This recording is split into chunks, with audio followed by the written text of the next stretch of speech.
उसको प्रिय लगता है इसलिए ठाकुर जी को भोग लग जाता है। और महाराज हम कहाँ गए, जहाँ हम बैठे हैं महादेव की भूमि, इनके नाम पे तो महाराज क्या क्या करते हैं लोग। बुरा नहीं मानिएगा, और मान जाओ तो कोई बात नहीं, पर महादेव के नाम पर जो लोग ये बात कहते हैं, ऐसा ये कुछ भी नशा की वस्तु कर लेते हैं, फिर कहते हैं महादेव का प्रसाद है। ये तो महादेव का प्रसाद तो विष भी है, और ये तो साक्षात नीलकंठ है, वो भी तो प्रसाद है, ले लो उसको भी प्रसाद के रूप में। क्यों हम लोग देवताओं का नाम आश्रय लेकर के और अपने स्वाद के लिए, अपनी इच्छाओं के लिए, अपने व्यसन के लिए हम देवताओं का नाम लेकर के क्रियाओं को कर देते हैं। मैं तो कहता हूं किसी दिन महादेव प्रकट हो गए ना, त्रिशूल से इतना मारेंगे उन लोगों को ढूंढ ढूंढ के जो जो इस प्रकार की क्रिया करते हैं उनके नाम से। ऐसा नहीं करो। मैं देखता हूं इतनी दूर दूर से लोग चल करके आते हैं, कावड़ यात्रा वाले। आजकल जो चल रही है क्या, भोला मैं बोले, एक व्यक्ति दौड़ेगा जल लेकर के, फिर दूसरा उससे लेके दौड़ेगा आगे। पर ऐसे सब तो बहुत अच्छे, ऐसा नहीं है, पर कई लोग उनमें ऐसा उपद्रव कर देते हैं ठाकुर जी के नाम पर, महादेव के नाम पर, फिर गलत सलत कुछ खाते पीते हैं और दिख जाते हैं जब, बहुत पीड़ा होती है। ऐसा नहीं करो, इससे बढ़िया तो घर बैठे रहो। आपको बताएं, व्यसन आप स्वच्छंद कर लो, वैसे तो करना ही नहीं चाहिए, लेकिन भाई फिर भी व्यसन कोई स्वच्छंद कर रहा हो उसको पाप तो लगता है, पर जो ठाकुर जी के नाम पे व्यसन करता है उसको तो महापाप लगता है। व्यसन करना ही वैसे ही कर लो, इनका नाम आश्रय क्यों ले रहे हो? ये सब नहीं। तो भगवान के भोग में द्वारिका में तो एक मुझे नई बात पता चली। द्वारिका के हम तो सेवक लोग हैं ना, तो पूछते रहते हैं सेवा कैसे हो रही है, यहाँ पे प्रसाद का रूप क्या है, क्या है, सब जगह का अलग अलग भाव है। तो द्वारिका में तो ऐसा सुनने में आया, वहां की रसोई में हम मैया से मैं पूछ रहे, मैंने मैया ठाकुर जी को भोग में कैसी वस्तु पधराते हैं? उन्होंने इतना सुंदर एक शब्द में उत्तर दिया, बोले जिस व्यंजन को पाने के बाद जब आपको उसकी बब साम है, उसकी डकार आवे, उसमें सुगंधी ना हो, उसमें कोई स्वाद ना हो, ऐसी वस्तु ठाकुर जी को भोग में पधराई जाती है। जिसके पाने के बाद में उसका स्वाद जो है वो केवल हवा मात्र रहे, उसमें कोई सुगंधी या कोई स्वाद ना उत्पन्न होता हो, ऐसे व्यंजन ठाकुर जी को पधराए जाते हैं।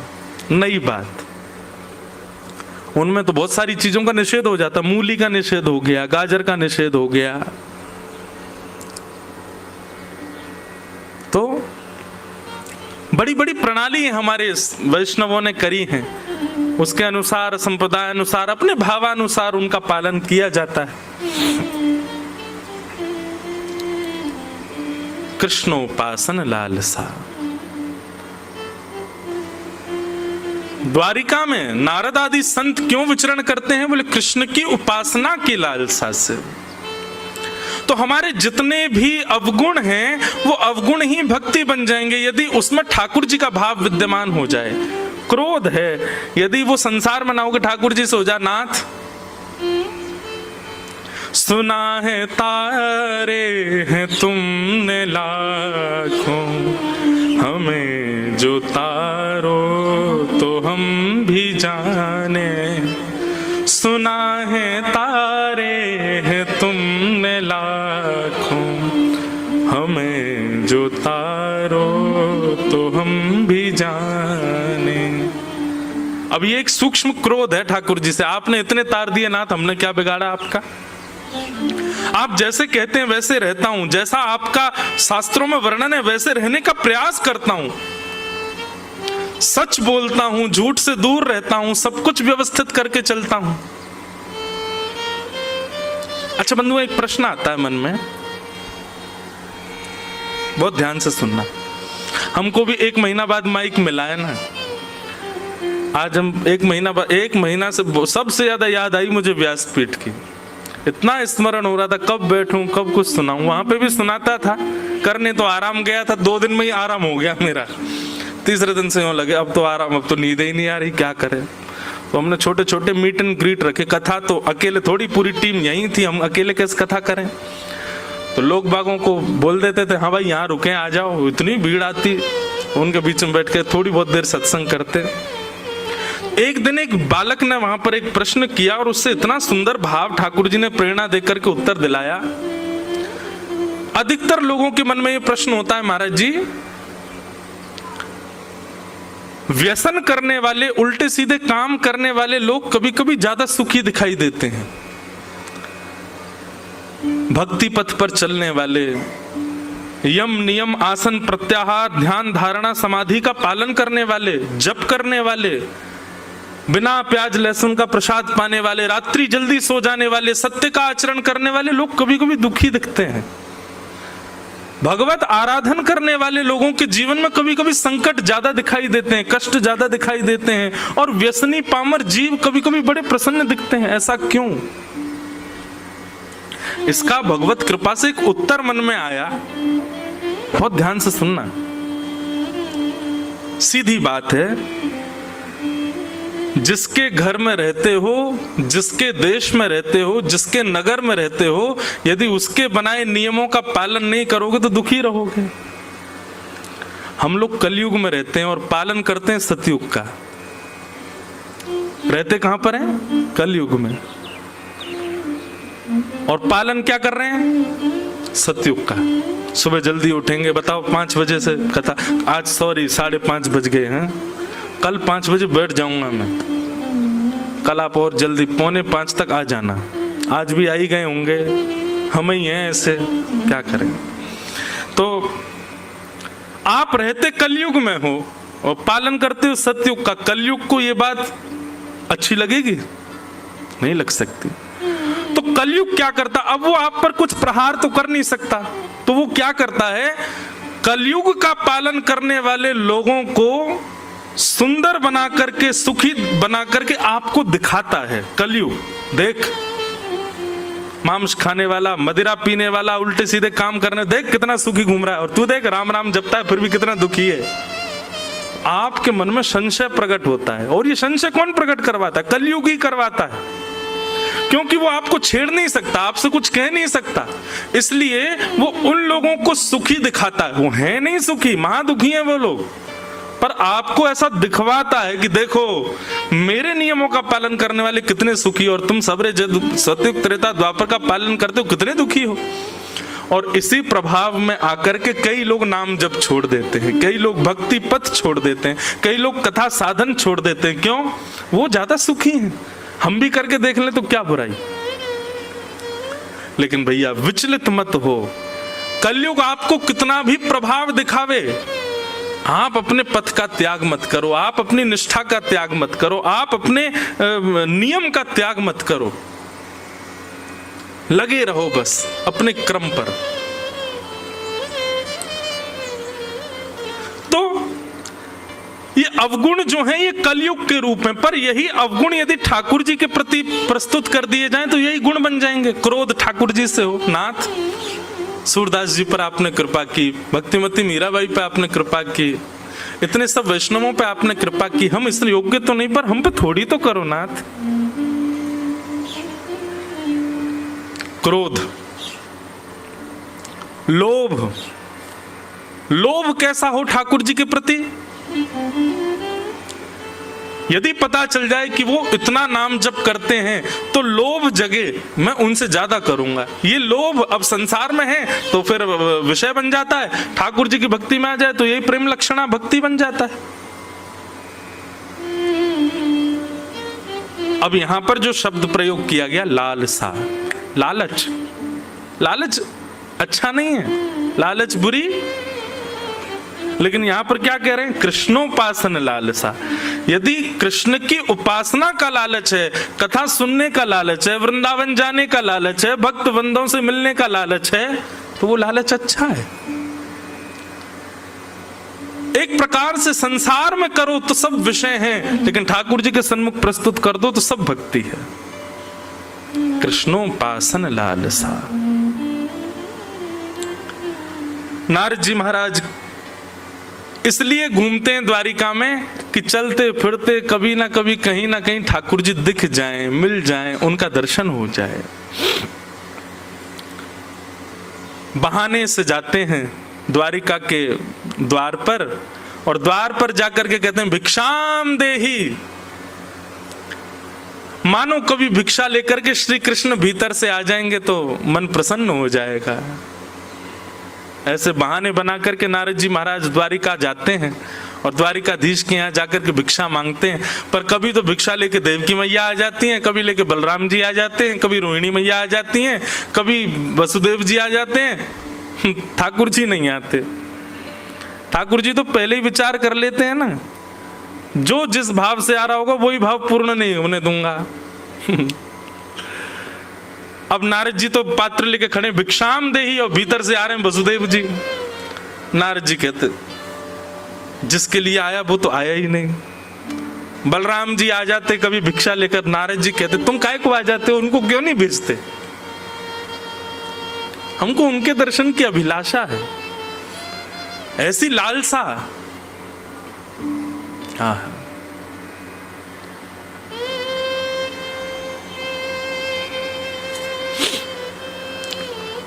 श्री नारद जी आज जब गए भिक्षा लेने के लिए तो वसुदेव जी आए, भगवान श्री कृष्ण के पूज्य पिताजी, और भिक्षा लेकर के जैसे ही आए, भिक्षा देकर के उन्होंने नारद जी के चरण पकड़ लिए।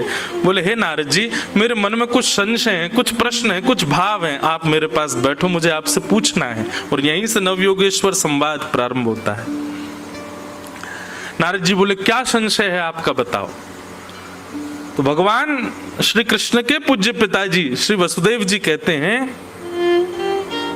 नारद जी, पूरा विश्व जिनको प्राप्त करना चाहता है, पूरा विश्व जिनको भजता है, ऐसे परमात्मा श्री कृष्ण मेरे पुत्र हैं। मैं चाह करके भी उनका भजन नहीं कर पाता, मैं चाह के भी उनकी आराधना नहीं कर पाता, मैं चाह करके भी उनको प्रणाम नहीं कर पाता, क्योंकि वो मेरे पुत्र हैं। तो मैं कैसे उनकी भक्ति करूं, मैं कैसे उनका आराधन करूं, मैं कैसे उनको प्रणाम करूं, मैं कैसे उनका वंदन करूं। कृपा करके आप वैष्णव हो, आप मेरा मार्गदर्शन करो। कैसा प्रश्न है वसुदेव जी का, अपने पुत्र को भजना चाहते हैं, वो प्रश्न कर रहे हैं। तब नारद जी महाराज कहते हैं, बोले इस प्रश्न के उत्तर में तो मैं आपको वो संवाद सुनाऊंगा जो एक बार राजा निमि को 9 योगेश्वरों ने सुनाया था। यही नवयोगेश्वर संवाद।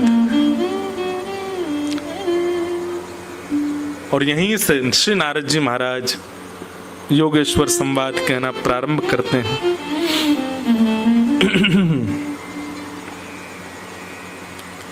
सबसे पहला प्रश्न क्या है, भागवत धर्म किसको कहते हैं, मतलब भक्ति पथ, इसी को भागवत धर्म कहते हैं।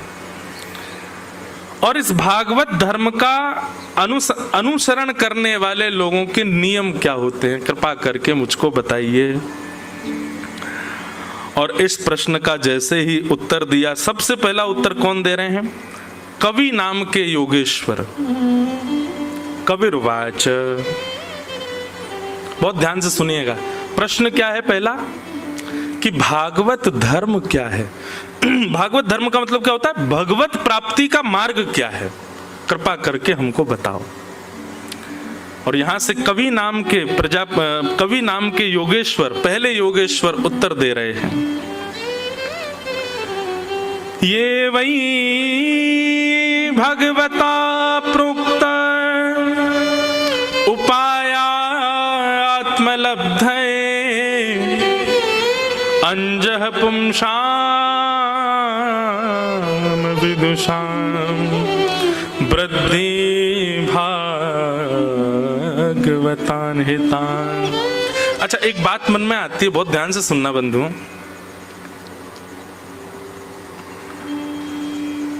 भक्ति में सबसे बड़ी उपलब्धि क्या है, श्री कृष्ण की प्राप्ति सबसे बड़ी उपलब्धि है? नहीं। तो जिन जिनों ने नहीं कहा है वो उत्तर दो, क्या है फिर? जिन जिन लोगों ने मना किया कि कृष्ण की प्राप्ति सबसे बड़ी उपलब्धि नहीं, तो फिर उत्तर बताओ क्या है सबसे बड़ी उपलब्धि?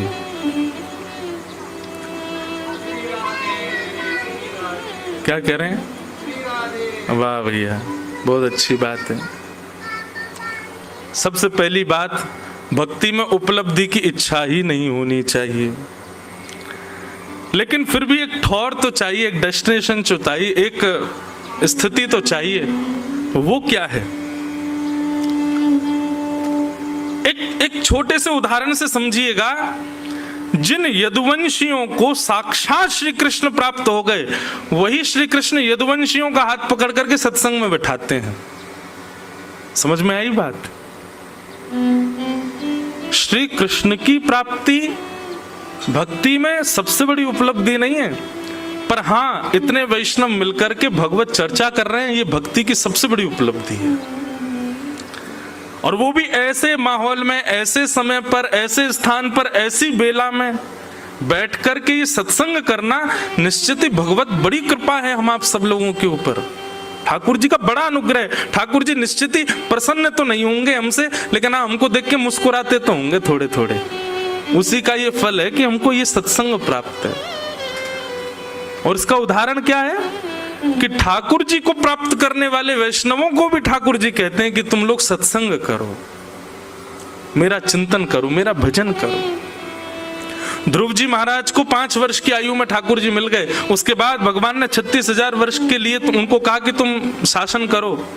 36,000 वर्ष बाद ध्रुव जी महाराज बोले कि मेरे अंदर क्रोध कैसे आ गया, मेरे अंदर ये क्रोध का जन्म कैसे हो गया? मैंने तो भगवान का साक्षात्कार किया है।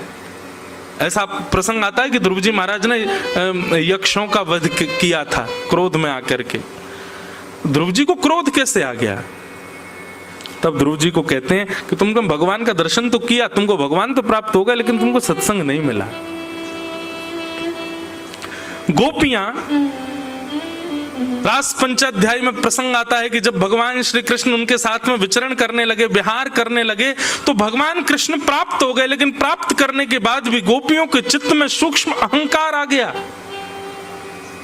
तुरंत ठाकुर जी अंतर ध्यान हो गए। क्यों? क्योंकि मैं तो मिल गया हूं, लेकिन इनको सत्संग नहीं मिला है। तब किशोरी जी उनके समीप आती हैं और यमुना के तट पर बैठ करके गोपियां अच्छा, एक बात बोलूं, मन में एक भाव आता है। ये गोपी गीत के जो भाव है ना, गोपी गीत के जो श्लोक है ना, ये गोपियां गा रही हैं, पर इन श्लोकों की रचयिता तो हमारी श्यामा जी हैं, हमारी किशोरी जी हैं, वही गवा रहे हैं। तो कृष्ण तो मिल गए गोपियों को, लेकिन उसके बाद भी गोपियों के चित्त में अभिमान तो आ गया। तो एक बात निश्चित हो जाती है कि भगवत प्राप्ति ये भक्ति में उपलब्धि नहीं है, क्योंकि ठाकुर जी के मिलने के बाद भी कई भक्तों में दोष प्रकट हुए हैं। लेकिन वही भक्त जब सत्संग में जाता है, ठाकुर जी की रस चर्चा का श्रवण करता है, तो गाने लगता है, तब कथामृतम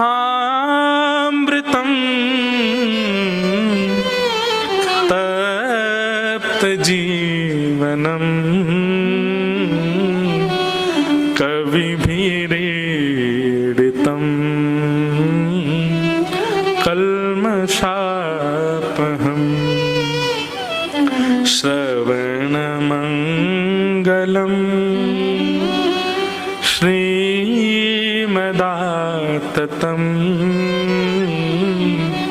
भुवि गृह्णन्ति ते भूरिदा जनाः। वास्तव में गोपी गीत में जब ये वाला श्लोक आता है ना, तभी ठाकुर जी तैयारी बना लेते हैं, अब मुझे इनसे पुनः मिलना है। क्यों? क्योंकि कथा के प्रति, सत्संग के प्रति इनकी रुचि दिख रही है।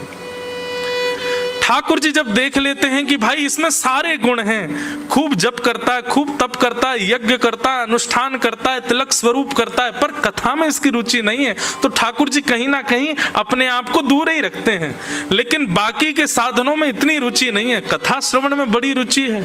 तो ठाकुर जी पहले ही आड़े आ जाते हैं, बोले इसको दर्शन तो मुझे देना, सत्संग इतना प्रिय। क्योंकि ठाकुर जी जानते हैं कि सत्संग ही वैष्णव का शुद्ध निर्माण करता है। गैर सत्संगी व्यक्ति कितने भी नियम साधन करता हो, उसके अंदर अपराध रहेगा ही रहेगा, लेकिन सत्संगी व्यक्ति अपराध विमुक्त हो जाता है। क्योंकि सत्संग बता देता है, बोध करा देता है क्या सही, क्या गलत, क्या उचित, क्या अनुचित।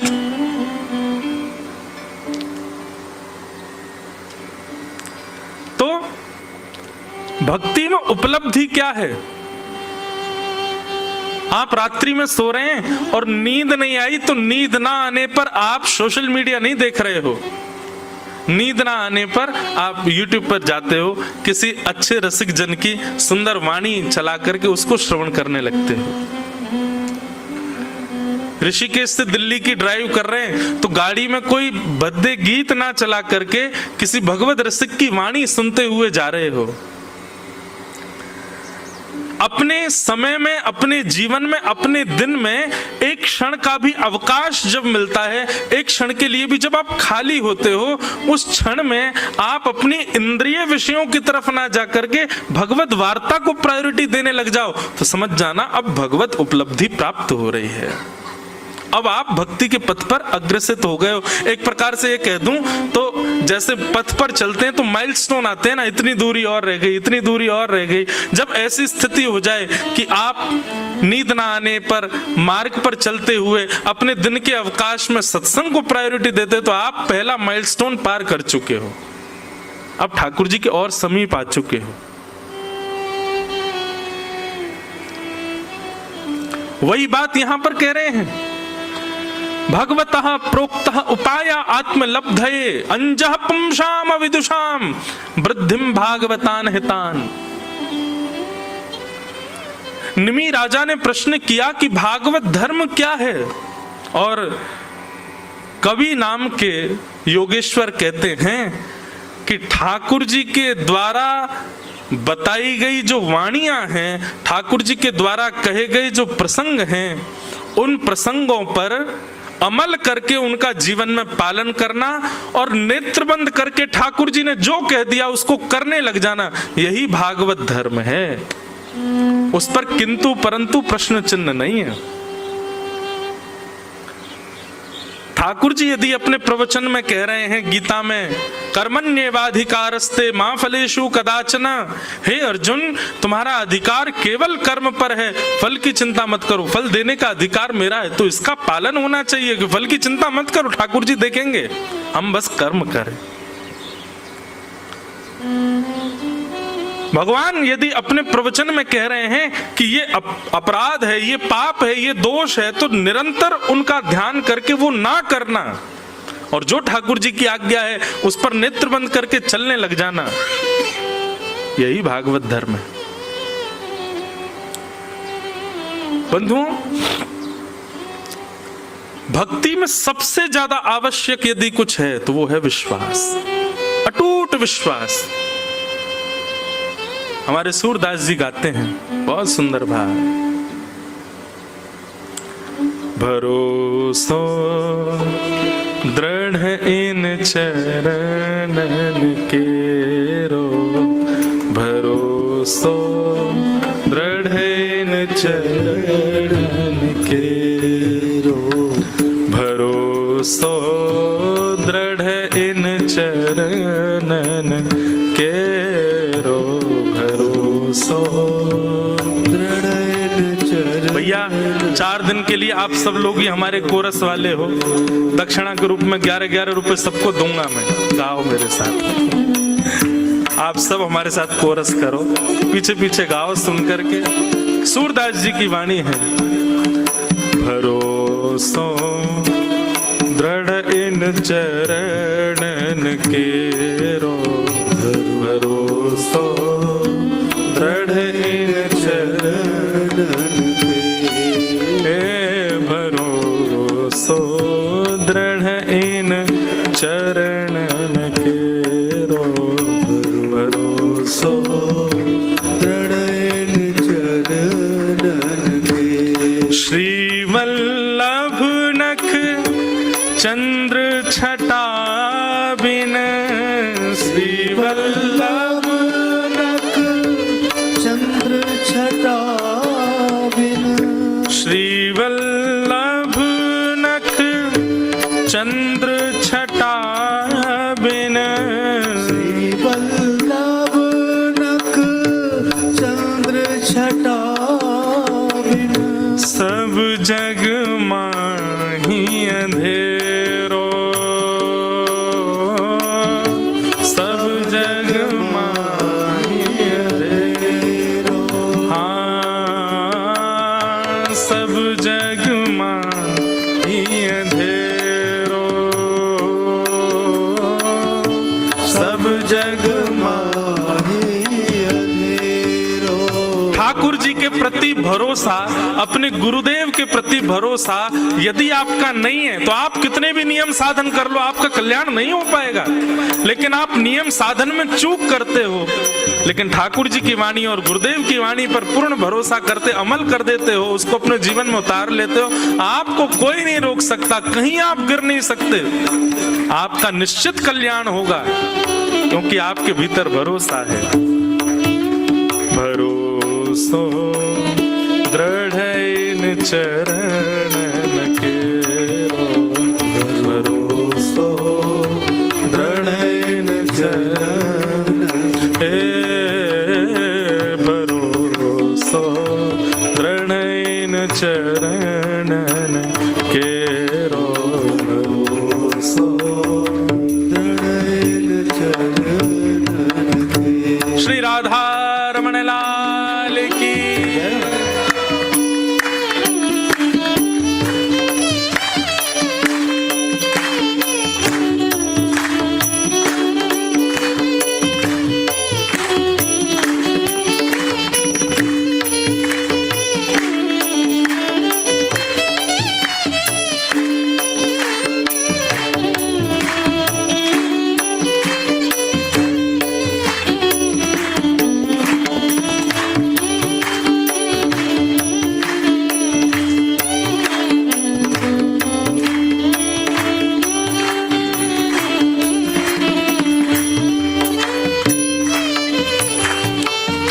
साधन और नाहिया कली में, साधन और नाहिया कली में, साधन और नाहिया कली में, साधन और नाहिया कली में, जा होत निवेरो,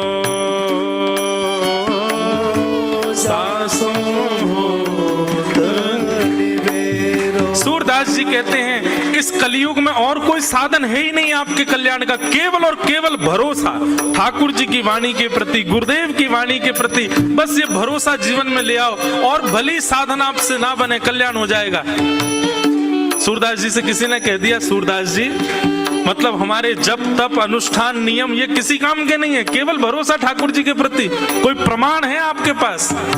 सूरदास जी कहते हैं सबसे बड़ा प्रमाण मैं हूं। क्यों? बोले आंख ही नहीं है मेरे पास तो, सूर कहाँ कहे दुविध आंधरो, मेरे पास तो नेत्र ही नहीं है, मैं देख ही नहीं सकता, लेकिन फिर भी ठाकुर जी के अद्भुत रूप श्रृंगार का मैं दर्शन कर पाता हूँ, ठाकुर जी की लीला मुझे दिख जाती है।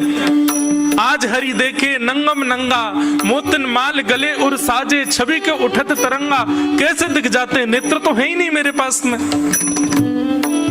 शोभित कर नवनीत लिए, घुटरुन चलत रेणु तन मंडित, गो रोचन तिलक किए, ये लीला मुझे कैसे दिख जाती है, मैं तो देख ही नहीं सकता। मैंने कोई जप नहीं किया, तप नहीं किया, साधन नहीं किया, केवल और केवल भगवत वाणी और गुरुदेव की वाणी पर अटूट भरोसा रखा, और उसी का ही ये परिणाम है। सूर कहाँ कहे दुविध आंधरो, सूर कहाँ कहे दुविध आंधरो, बिना मोल को चेरो,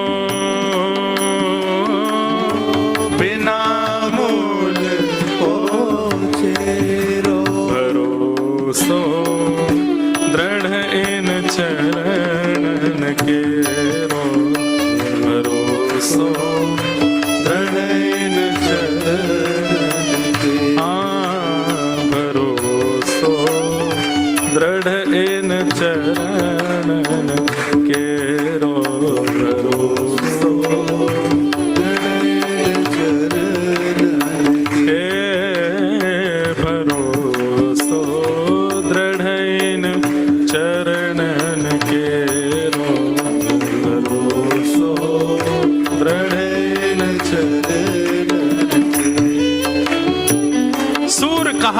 दुविध आंधरो, बिना मूल को चेरो, भरोसो दृढ़ इन चरण निकेरो।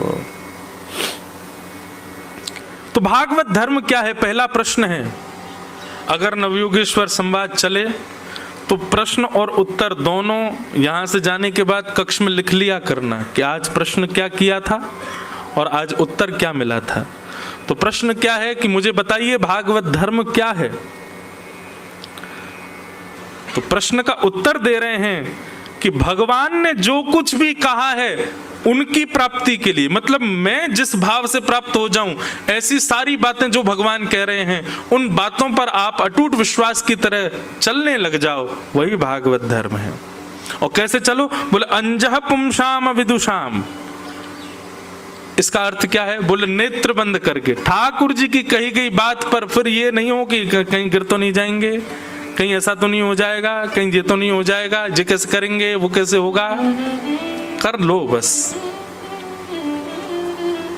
उस पर फिर ज्यादा चिंतन मत करो, ज्यादा उस पर संशय मत करो। संशय आत्मा विनश्यति। भगवत वाणी पर जब संशय होता है ना, तो वहीं हम लोगों का पतन हो जाता है, वहीं हम लोग गिर जाते हैं, संशय नहीं।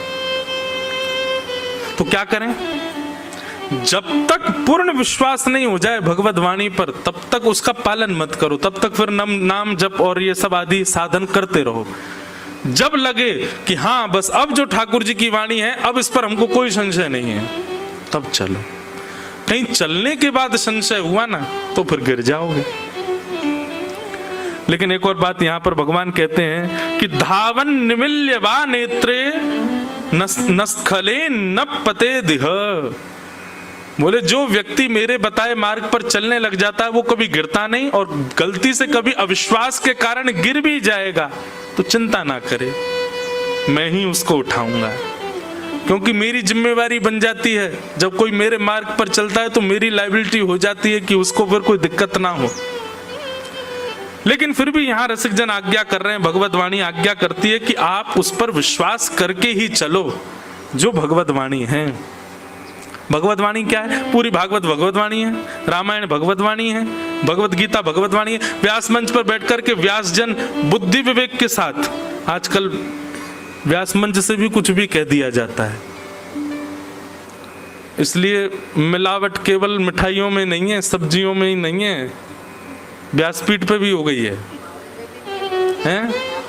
हाँ, अरे वाह, यहाँ पर भी एडवर्टाइजमेंट, इनका मावे का व्यापार है, तो यूँ कह रहे मावे में भी नहीं है। वाह, अरे नहीं भैया, खूब मिठाई खाओ हैं, दो लोगों का कल्याण होता है मिठाई खाने से, हलवाई का और डॉक्टर का। हलवाई का होता है कि उसकी मिठाई बिकती है, डॉक्टर का होता है तुम पेशेंट बन के आओगे, शुगर हो जाएगी, खूब खाओ। तो हम क्या कह रहे थे, मिलावट सब जगह हो गई है, तो आजकल तो ये भी बुद्धि विवेक रखना पड़ेगा आपको कि किसकी बात माने। जब संत का रूप रावण धारण कर सकता है, तो आजकल कहीं कहीं जो है व्यास मंच का भी स्वरूप थोड़ा थोड़ा बिगड़ गया है, कुछ भी बोल देते हैं लोग। अच्छा, ये भी एक मेरे को ऐसा भाव लगता है कि व्यास मंच से वाणी से कुछ भी निकल जाना, इसमें भी कहीं ना कहीं गुरु विश्वास की कमी है, गुरु के प्रति भरोसा नहीं है, इसीलिए तुम्हारी वाणी में वो क्षमता नहीं है कि वो अपने आपे से बाहर हो जाती है। हम तो सही बताएं, हम तो ये भूल करके बैठते हैं कि हम कथा करने जा रहे हैं, हमारी कथा से कुछ होगा, हमारे गुरुदेव कृपा करेंगे, उनकी कृपा से जो वाणी में भाव आएगा वही हम बोलेंगे, हमारा अपना कोई बल नहीं, भरोसो दृढ़ इन चरणन केरो। तो आजकल तो ये भी सोच परख करके देखना है कि किसकी वाणी माननी है। उसके लिए तो जप तप नियम साधन बहुत जरूरी है, क्योंकि इन्हीं से ही बुद्धि विवेक जागृत होगा कि किसकी वाणी उचित है। वैसे तो हम पहले कथा में कहते थे कि भाई भगवत लोगों में, वैष्णवों में भेद मत देखो, सब में भेद, प्रणाम में मत देखो, सबको प्रणाम करो, पर पालन किसकी वाणी का करना है, इस पर विवेक रखना अब अनिवार्य हो गया है, अब अनिवार्य है। तो हम क्या निवेदन कर रहे थे? भगवान कहते हैं मेरे द्वारा कही गई जो वाणी है उसका जो अटूट विश्वास के साथ पालन करने लग जाए वही भागवत धर्म है। अच्छा, आप भागवत धर्म का पालन करने लग गए तो आपके अंदर सिम्टम्स क्या आएंगे? पता कैसे चले कि आप जो भागवत कथा सुनते हैं या भगवत वाणी सुनते हैं, सत्संग सुनते हैं, वो आपके जीवन में इम्प्लीमेंट हुआ है? उसके फिर सिम्टम्स क्या होंगे? तब यहाँ पर कवि नाम के जो योगेश्वर हैं वही बता रहे हैं क्या कि कायेन वाचा मनसेन्द्रियैर्वा बुद्ध्यात्मना भानुषित स्वभावात्। प्रसिद्ध श्लोक है, करोमि यत् सकलं परस्मै नारायणायेति समर्पये तत्। फिर क्या होगा?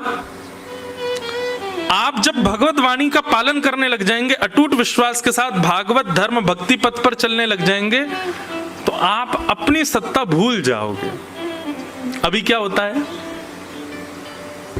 ये काम मैंने किया, ये मैंने किया, ये क्रिया मेरे द्वारा संपादित हुई है, इसको मैंने बनाया, इसको मैंने सिखाया। ये मैं पना जो होता है ना, ये आपके अंदर यदि विद्यमान है तो निश्चित ही आप अभी भक्ति पथिक बने नहीं हो। आप कुछ भी कर रहे हो और उस क्रिया के पीछे मन में भाव आता है कि मेरे ठाकुर जी ने कराया, श्री गोपाल जी की कृपा से हुआ। अच्छा, एक और बात बोलूं, इसमें भी दो तरफा बात है। कई लोग बोलते तो ऐसा है ठाकुर जी ने कराया, लेकिन मनी मन ये सोचते किया तो मैं नहीं है। बोलने में क्या जाता है भैया, तुमने बहुत जोर की कोठी बनाई, सब ठाकुर जी कृपा, ठाकुर जी ने करवाई। ठाकुर जी तब मन में सोचते होंगे मैं सीरियस हो जाऊं। कभी कभी मेरे मन में भाव आता है ठाकुर जी की एक बहुत बड़ी कृपा है हम पे कि वो हमारी बात को सीरियसली लेते नहीं है। तेरा तुझको अर्पण क्या लागे मेरा, ओम जय जगदीश हरे। ठाकुर जी इस बात को ना ऐसे ही नकार देते होंगे, ठीक है बोले मत ज्यादा। तेरा तुझको है। भगवान कभी सीरियस हो गए तो क्या होगा? ये सब आपका है नाथ, मेरा घर आपका, मेरी गाड़ी आपकी, ला चाबी दे घर की, निकल तू जा, ऋषिकेश में रह गंगा किनारे। भगवान मैं तो बस बोल रहा था, आप सीरियस क्यों हो गए? ठाकुर जी की बहुत बड़ी कृपा है कि वो हमारी बात को सीरियसली लेते नहीं है। लेकिन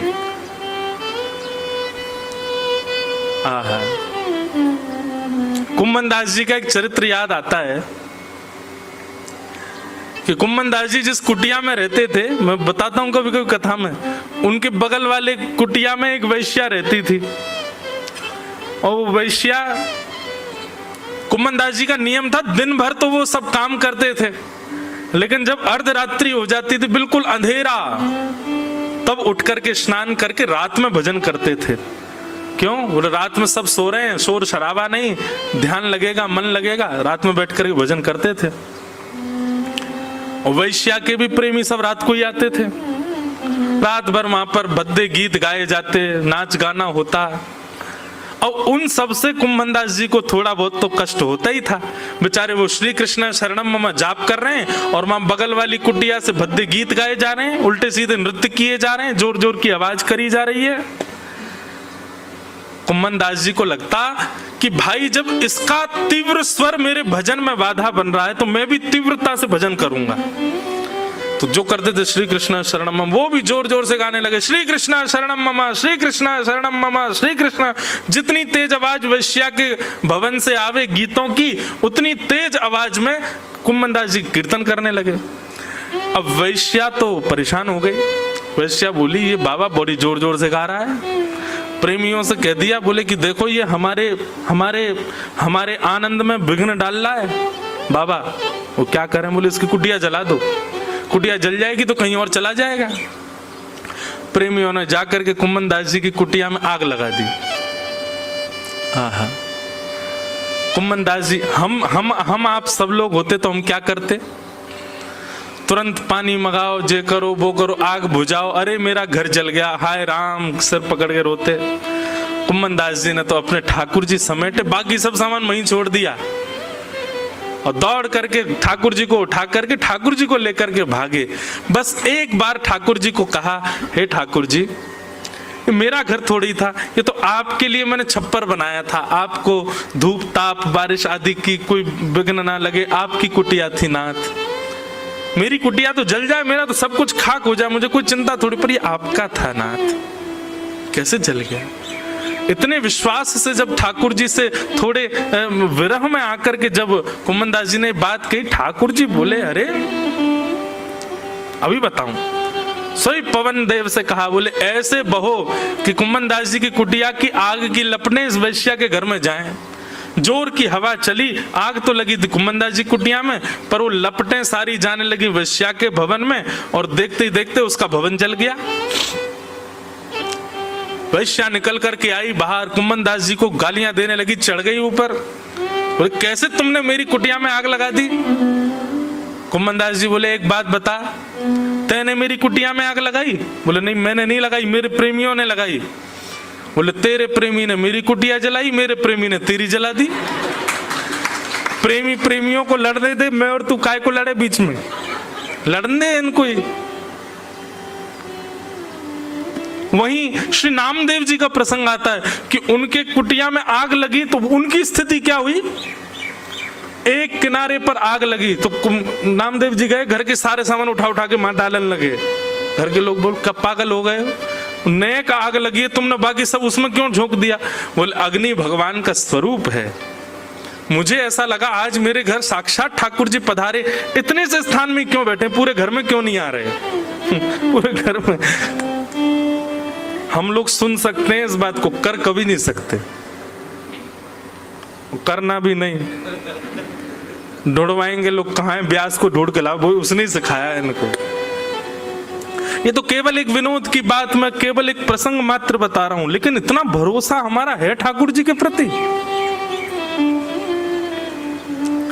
कभी हम इस बात को कह दे कोई कि आपने बहुत बड़ी उपलब्धि प्राप्त करी, अरे सब ठाकुर जी की कृपा।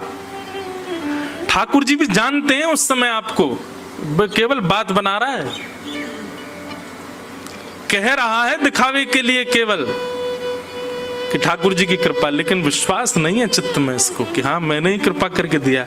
बस इसी को विश्वास में बदल दो, जो हो रहा है आपको सब ठाकुर जी की कृपा, सब ठाकुर जी का अनुग्रह, मैं कुछ भी नहीं कर सकता। एक बहुत सुंदर पद है ना, मैं नहीं, एक सेकंड, एक स्वर दो, मैं नहीं, मेरा नहीं यह तन, किसी का है दिया, जो भी अपने पास है यह धन, किसी का है दिया, देने वाले ने दिया, वह भी दिया किस शान से।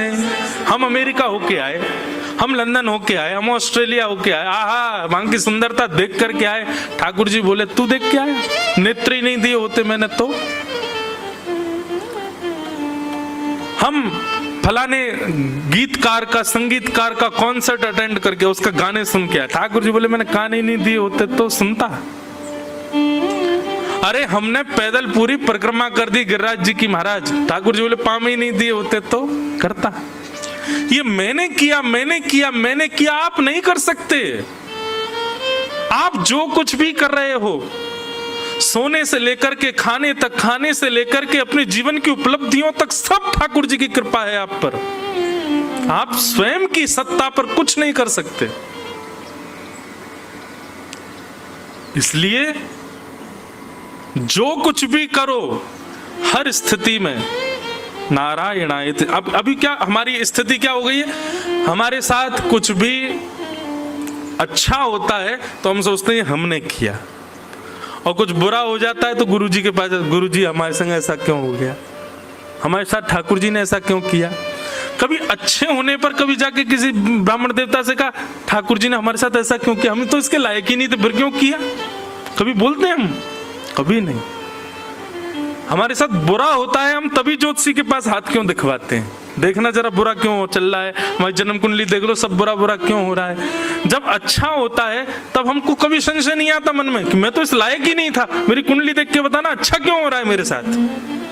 कभी देखा है ऐसा? कभी नहीं। क्योंकि अच्छे पर हमको ये लगता है ये हम कर रहे हैं, और बुरे पे हमको ये लगता है ठाकुर जी हमको, ठाकुर जी पे इतना समय है, इतने खाली बैठे हैं ठाकुर जी, इतने खरब अरब जनसंख्या के, और उसमें भी महाराज छोड़ो, आपको केवल पृथ्वी दिखाई दे रही है, आपको केवल उतना दिखाई दे रहा है जितनी आंखों की क्षमता, ब्रह्मांड उससे कई गुना ज्यादा बड़ा है।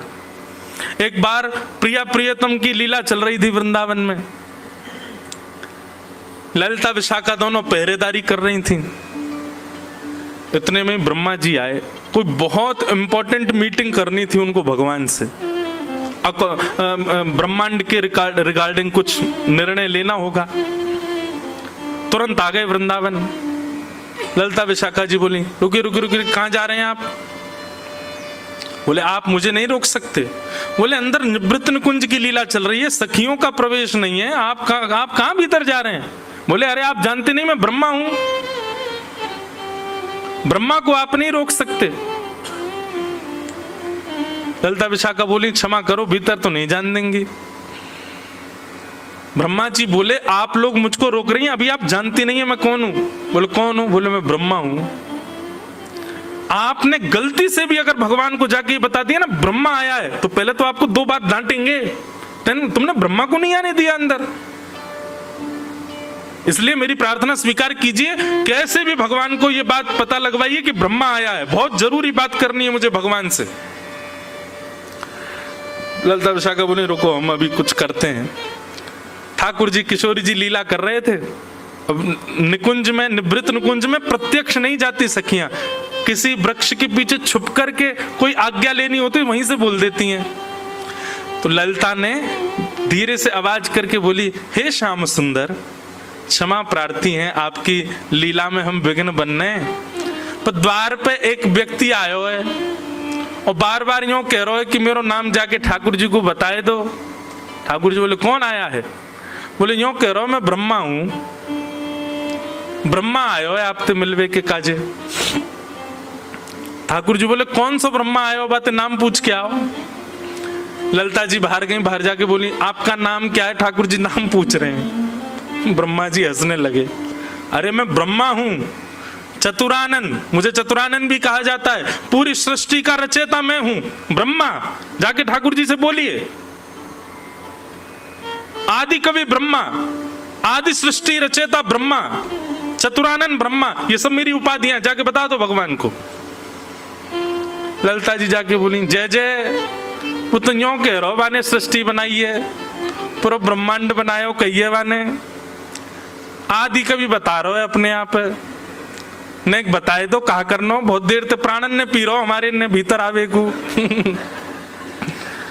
ठाकुर जी बोले ब्रह्मा से जाके कहो श्री कृष्ण के शरीर में जितने रोए हैं ना, प्रत्येक रोए में 1-1 करोड़ ब्रह्मांड है और हर एक ब्रह्मांड में एक ब्रह्मा है। श्री कृष्ण के एक रोए में करोड़ ब्रह्मांड है, उन करोड़ ब्रह्मांड में एक ब्रह्मांड में एक ब्रह्मा है। मतलब एक रोए में कितने ब्रह्मा हो गए? 1 करोड़ ब्रह्मा। और पूरे शरीर में रोए कितने हो गए? असंख्य। तो इसका मतलब कितने? ललिता जी बोली ठीक है मैं बता दूंगी, मेरा दिमाग दर्द है जाएगा, इतना तो ना समझ पाऊंगी।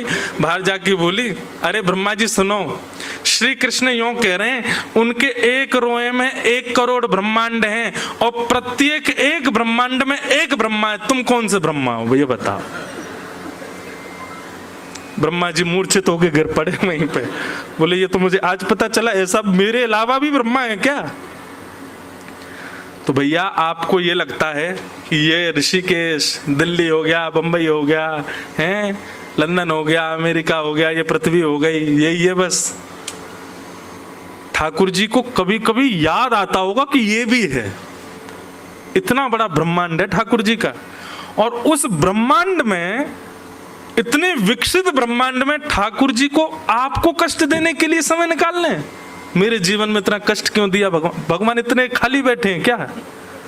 उनको ये पता है क्या कि मेरे को क्या देना है जीवन में?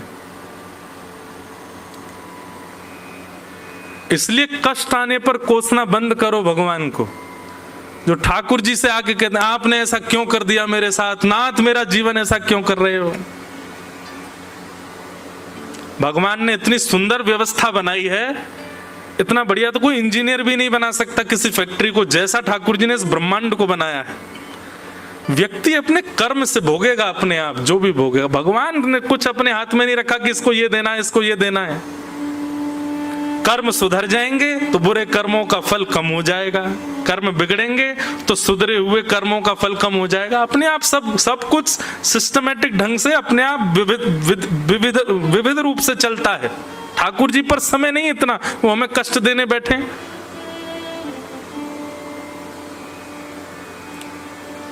सब कर्म फल भोग रहे हैं। आप केवल अपने भजन के भाव से, अपने हृदय की शुद्धता से, अपने कर्मों की शुद्धता से अपने दूषित कर्मों को शुद्ध कर सकते हो। ठाकुर जी के हाथ में दुख सुख देना नहीं है तो सब उन्हीं के हाथ में, लेकिन वो इतना समय नहीं है उनके पास कि वो विचार करें आपके लिए। उसके लिए क्या करो? तो वही भागवत धर्म बता रहे हैं, आप जो कुछ भी अच्छा करते हो सब में ये बात मानो कि सब ठाकुर जी की कृपा से हुआ, और जो कुछ भी गलत हो रहा है या जो भी संकट कष्ट जीवन में आ रहे हैं उसमें स्वयं को कोसो। निश्चित ही मेरा प्रारब्ध होगा, निश्चित ही मेरे कर्म ऐसे होंगे, इसीलिए मैं इस भोग को भोग रहा हूं, इस कष्ट को भोग रहा हूं। उल्टा करो। सुख सब भगवत कृपा से आता है, अच्छा सब भगवत कृपा से होता है, और जो कुछ भी हमारे यहाँ विलग हो रहा है मेरे जीवन में, सब मेरे कर्म हैं, मेरे प्रारब्ध हैं। कर्म प्रधान विश्व रचि राखा, जो जस करहि सो तस फल चाखा। इसलिए भक्ति पथिक का नियम क्या होना चाहिए? कायेन वाचा मनसेन्द्रियैर्वा बुद्ध्यात्मना भानुषित स्वभावा करोमि यत् यत् सकलम परस्मै नारायणायेति समर्पयामि।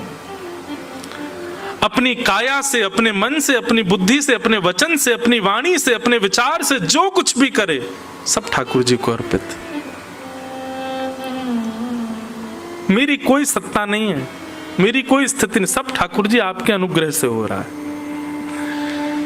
तो ये प्रथम प्रश्न था राजा निमि का, और कवि नाम के प्रजापति ने उसका ये उत्तर दिया। अब दूसरा प्रश्न यहां पर करते हैं। ये दूसरा प्रश्न, इसका उत्तर सुनो, फिर आज की कथा को विराम देंगे। कि अथ भागवतम ब्रूत यद्धर्मो यादृशो नृणाम यथा चरति यद्ब्रूते यर्लिंगैर भगवत प्रिय। आहा, कितना अच्छा प्रश्न है। प्रश्न क्या है कि भगवत प्रिय जो होते हैं, ठाकुर जी के प्रिय जो होते हैं, वो लोग कैसे चलते हैं, वो लोग कैसे बोलते हैं, उनका स्वरूप कैसा होता है, उनका स्वभाव कैसा होता है, उनकी विचारधारा कैसी होती है, उनके नियम कैसे होते हैं, कृपा करके मुझे भगवत प्रियों के लक्षण बताओ।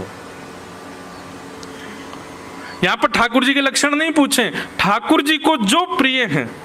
मैं एक बात कथा में कहा करता हूं, हमारा उद्धार, हमारे जीवन का कल्याण क्या है?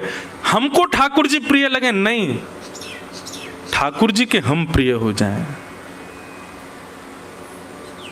श्याम सुंदर सदा हमको प्यारे रहें, हम उन्हीं के रहें, वो हमारे रहें। श्याम सुंदर सदा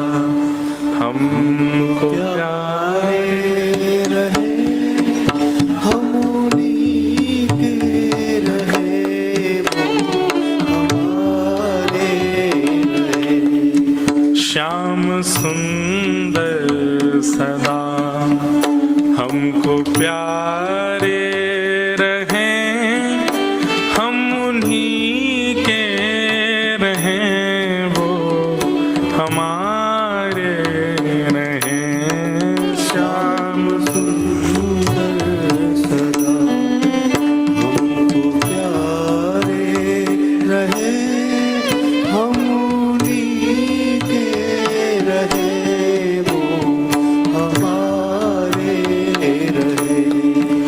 जिस डगर से मुरलिया की धुन आएगी, जिस डगर से मुरलिया की धुन आएगी, जिस डगर से मुरलिया की धुन आएगी, जिस डगर से मुरलिया की धुन आएगी, उस डगर पे उमरिया ये कट जाएगी, उस डगर से उमरिया ये कट जाएगी, उस डगर पे उमरिया ये कट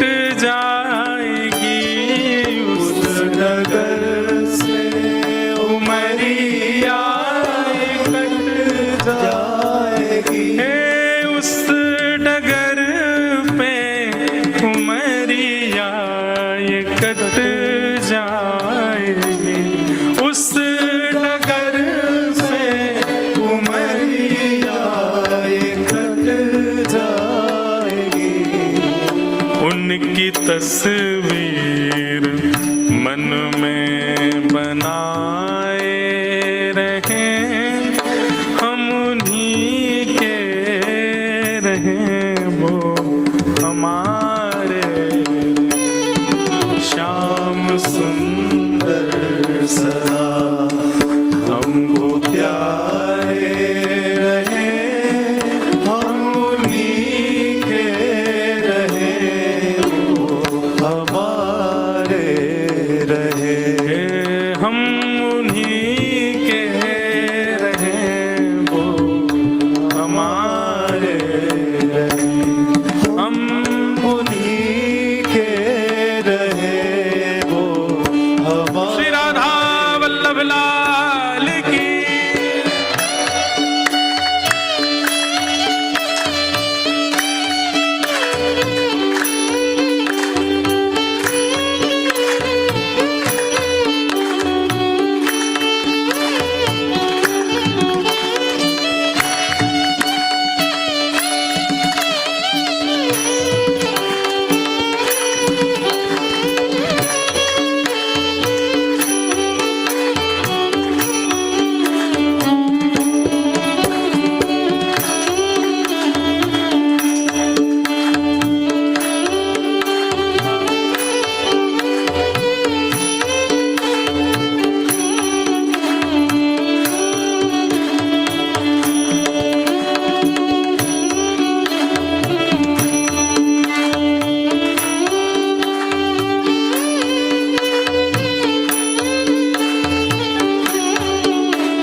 जीवन का सबसे बड़ा सुख पता है क्या है?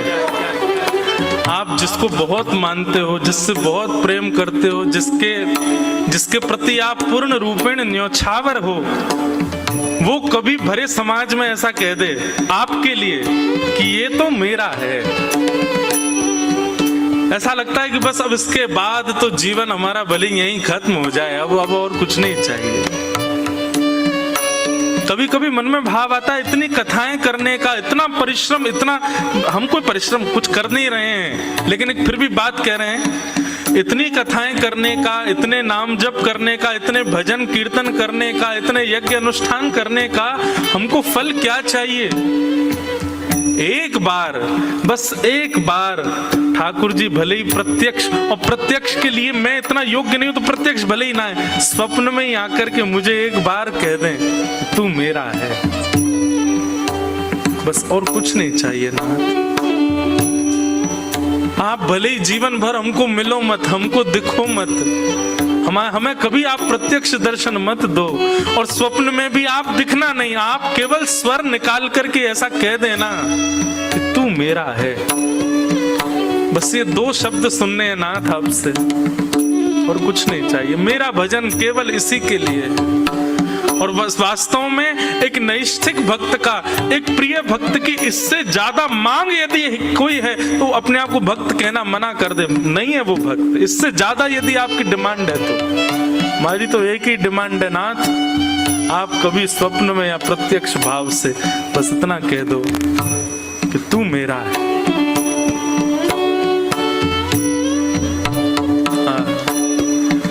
मोह माया की नदिया बही जा रही, मोह माया की नदिया बही जा रही, मोह माया की नदिया बही जा रही, मोह माया की नदिया बही जा और मन की ममता को खींचे चली जा रही, मन की ममता को खींचे चली जा रही। माया किसको कहते हैं पता है? जो कोई भी संसारी वस्तु आपको अपनी ओर आकर्षित कर ले वही माया है। कोई भोज्य वस्तु जिसके प्रति आपका आकर्षण हो जाए वही माया है। जो व्यक्ति आपको अपनी ओर और हाँ उस आकर्षण में आपका भजन छूट रहा हो वही माया है। अभी सुबह के 7:15 बजे हैं और 7:15 बजे ऐसा कोई फोन आ जाए जिसके लिए कथा छोड़ के भागना पड़े, समझो वही माया है, क्योंकि भगवत विमुख हुए हो आप। ऐसी कोई क्रिया, ऐसा कोई स्वरूप, ऐसी कोई सिचुएशन जिसके कारण आप ठाकुर जी की भक्ति का त्याग कर रहे हो वही माया है। और ये सारी माया हमको अपनी ओर खींच रही है, लेकिन नाथ हमारी प्रार्थना है, मोह माया की नदिया बही जा रही, मोह माया की नदिया बही जा रही, मन की ममता को खींचे चली जा रही, मन की ममता को खींचे चली जा रही। अभी एक बात कहें, हम माया ने कैसा पकड़ा हम लोगों को। हम अभी इस व्यास मंच से उद्घोषणा आप में से किसी एक को उठा करके यदि एक नियम कह दें कि हाँ भाई तुम चाहे कॉर्पोरेट में जॉब करते हो चाहे दिल्ली बंबई कहीं रहते हो, आज से हमारी आज्ञा है, आज अभी इसी वक्त से आप पैंट नहीं पहनोगे। अभी हम किसी को आज्ञा कर दें, डर के मारे कल से आएगा ही नहीं बेचारा कोई, यार ये व्यास जी बड़े खतरनाक है, डेंजर आदमी है, बीच कथा में कहीं बोल दिया तो। अभी हम किसी को आज्ञा कर दें, हाँ भाई कल से तुम केवल फलाहार रहोगे अपने जीवन पर्यंत, मृत्यु पर्यंत केवल फल का आहार लो, हमसे नहीं हो पाएगा। अच्छा सुनो, ये पैंट शर्ट पहनना फिर भी कोई कर लेगा, फलाहार फिर भी कोई जीवन में अपना लेगा। हम किसी एक को, आप में से ही किसी एक को, खुद को भी ले रहा हूं, किसी एक को अगर हम ये आज्ञा कर दें, जा भाई अपना फोन विसर्जित कर या वहां पे, कर पाओगे? प्राण ले लो नाथ, इसको मत दूर करो मुझसे। केवल गा रहे, हम केवल सुन रहे हैं, इस बात को स्वीकार करो, हम कर नहीं सकते कुछ भी। लेकिन नाथ, मोह माया की नदिया बही जा रही, मोह माया की नदिया बही जा रही, मन की ममता को खींचे चली जा रही, मन की ममता को खींचे चली जा रही, मन की ममता को खींचे चली जा रही, मन की ममता को खींचे चली जा रही। हे नाथ हम भंवर में रहें, इस माया रूपी संसार के भले ही नाथ हम भंवर में रहें, मतलब बीच में रहें, पूर्ण माया में रहें, और या फिर गुरु आश्रय में आकर के किनारे पर रहें, हम भंवर में रहें या किनारे रहें, हम उन्हीं के रहें, वो हमारे रहें। श्याम सुंदर सदा हमको प्यारे रहे, हम उन्हीं के रहे, वो हमारे रहे। है हम उन्हीं के रहे, वो हमारे रहे, हम उन्हीं के रहे, वो हमारे रहे। प्रेम पीयूष की धार बहती रहे, प्रेम पीयूष की धार बहती रहे, नित्य घन श्याम रसना ये कहती रहे, नित्य घन श्याम रसनार बहती रहे। ओ नित्य राधे श्याम रसना ये कहती रहे, नित्य राधे श्याम रसनार बहती रहे। ओ नित्य घन श्याम रसना ये कहती रहे, नित्य घन श्याम रसनार कहती रहे। अपने तन मन को मोहन पे वारे रहें, अपने तन मन को मोहन पे वारे रहें, हम उन्हीं के रहें, वो हमारे रहें, ओ हम उन्हीं के रहे, वो हमारे रहे।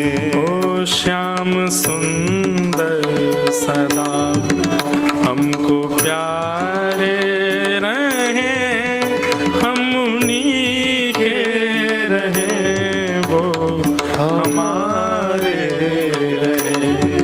श्याम सुंदर सदा हमको प्यारे रहे, हम उन्हीं के रहे, वो हमारे रहे। हाँ हम उन्हीं के रहे, वो हमारे रहे, हम उन्हीं के रहे, वो जय जय श्री राधे।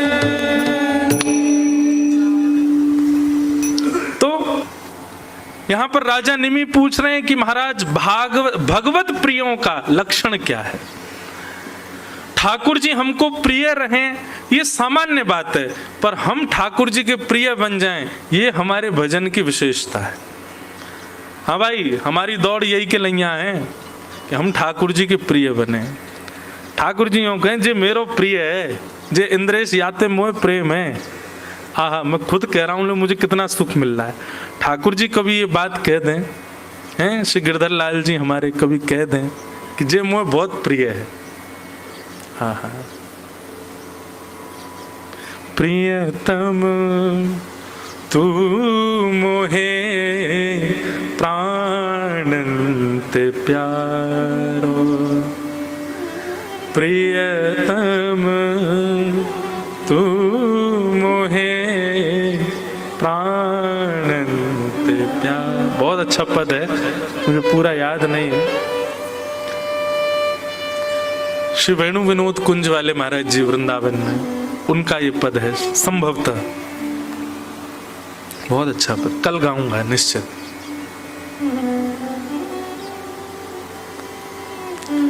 कभी ठाकुर जी भी हम पद गा गा के थक गए ना, तो अब आप गाओ हमारे लिए। हम ठाकुर जी कह रहे हैं आहा पीली पीताम्बरी कैसी सो रही है, घुंघराले केश कैसे सुंदर लग रहे हैं ठाकुर जी के, तमाल वर्ण है ठाकुर जी का, उस पर केसर तिलक लगाया है, ऐसे कटाक्ष नेत्र हैं। भक्ति तब श्रेष्ठ मानो ठाकुर जी पद बना के हमारे लिए यहाँ गावे। आहा या के बुरे से बाल कैसे सुंदर लग रहे हैं, कारो सो मोटो सो विचित्र सो, लेकिन मुंह बढ़िया लगे, उल्टे सीधे काम करे लेकिन फिर भी मुंह भावे। व्यसनी है, पामर जीव है, लेकिन फिर भी मेरा प्रिय, ऐसा कोई पद बना के ठाकुर जी काम है। अच्छा ये कोई मनगढ़ंत बात नहीं कह रहा हूं मैं, ठाकुर जी ने भी पद बना के गाए हैं वैष्णवों के लिए। ये गीत गोविंद में जय जय देव हरे कौन गा रहा है? जय जय देव हरे, ये जयदेव की जय जय हो कौन गा रहा है? श्री जगन्नाथ जी गा रहे हैं।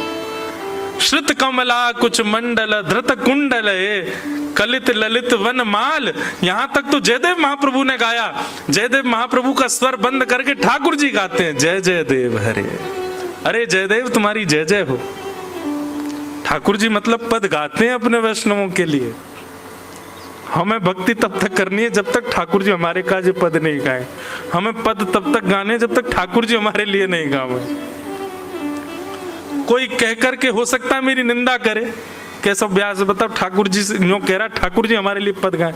अरे गाना है भैया, हमको गब्बाना है। प्रेम एक हाथ से ताली क्यों बजाए, हम दोनों हाथ से बजनी चाहिए। अकेले हमारो प्रेम से काम थोड़ी चलेगा, ठाकुर जी को भी तो प्रेम हो हमारे प्रति।